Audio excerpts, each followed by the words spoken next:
খোকিকে একবার দেখিতে পাইব না? তাহার মনে বুঝি বিশ্বাস ছিল মিনি সেইভাবেই আছে। সে যেন মনে করিয়াছিল মিনি আবার সেই পূর্বের মতো করিয়া ছুটিয়া আসিবে।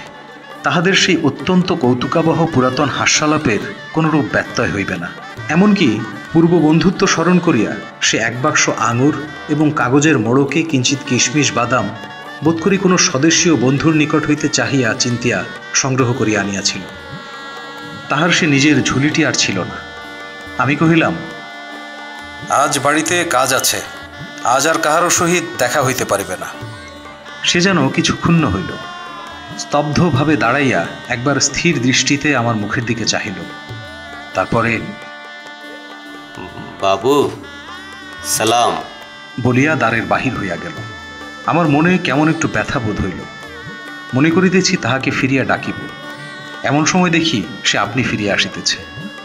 কাছে আসিয়া কহিল, এই আঙ্গুর এবং কিঞ্চিত কিশমিশ বাদাম খোকির জন্য আনিয়াছিলাম, তাহাকে দিবেন।